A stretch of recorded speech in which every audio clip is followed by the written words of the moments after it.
Termodinâmica. Na física, a termodinâmica estuda fenômenos relacionados à energia, calor e desordem, também chamada de entropia.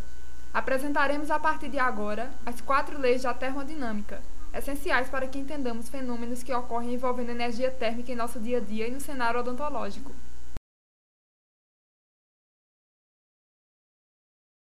As 4 leis da termodinâmica.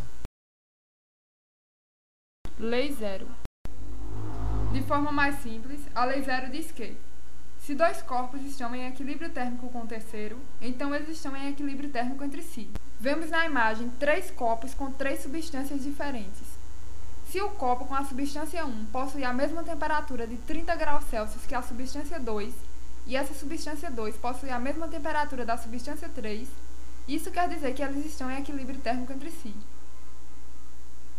Sabemos que o calor naturalmente se propaga do ambiente mais quente, o de maior temperatura, para o ambiente mais frio, que é o de menor temperatura. Então, a estufa usada na área de saúde possui resistências elétricas, ou emissores de radiação, os quais são aquecidos pelo ambiente mais quente, então o calor flui para os equipamentos que devem ser esterilizados, que são os ambientes mais frios. Primeira lei.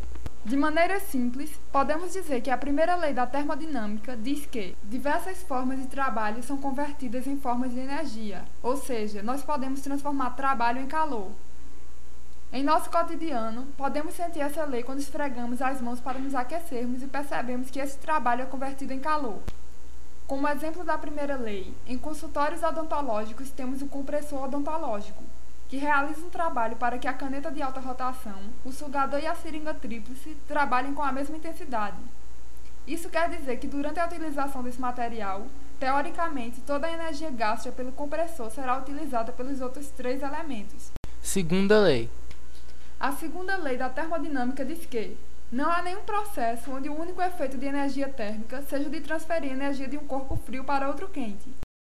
Se levarmos essa lei para o cotidiano, veremos que ao jogarmos um grande cubo de gelo dentro de um pequeno recipiente com água quente, perceberemos que após o derretimento desse gelo, a água estará mais fria. Naturalmente, corpos quentes cedem calor aos frios e não o contrário. O que ocorre nesse exemplo é que por haver mais gelo do que água quente, esta perdeu seu calor para o mais frio, que possivelmente não sofreu fusão completa, ainda permanecendo em parte em estado sólido. Agora vamos ao exemplo na odontologia. Como sabemos, é impossível converter todo o calor produzido em energia de movimento, que é a mecânica. O funcionamento da estufa necessita de uma energia externa para poder fazer toda a conversão de energia. Mas como nenhuma máquina possui 100% de aproveitamento, você perceberá sempre que haverá um pequeno aumento de temperatura nesses aparelhos, principalmente no lado externo. Terceira lei. A terceira lei da termodinâmica provavelmente é a mais complexa, e por ser apenas teórica fica difícil de se exemplificar. Ela diz que, quanto mais a temperatura de um corpo aproxima-se do zero absoluto, menor é sua entropia. A terceira lei no cotidiano pode ser exemplificada dessa forma. Diminuindo a temperatura da água, se diminui sua entropia, e esta se torna gelo. Isso quer dizer que a água em estado líquido possui um maior grau de agitação de moléculas, enquanto no estado sólido, essas mesmas moléculas estão mais unidas, dificultando sua movimentação. Podemos ver como exemplo na odontologia que ao colocarmos equipamentos de metal utilizados e que precisam ser esterilizados em estufas próprias para esse tipo de trabalho, veremos que com o aumento da temperatura na estufa também haverá aumento na temperatura desses objetos. Com o passar do tempo, essa temperatura irá aumentar e os metais que constituem esse objeto terão suas moléculas aquecidas. E como o calor contribui para a desordem, perceberemos um aumento da entropia. Mas se desligarmos essa estufa e retirarmos esses objetos metálicos de seu interior, perceberemos que aos poucos eles resfriarão até atingir a temperatura ambiente.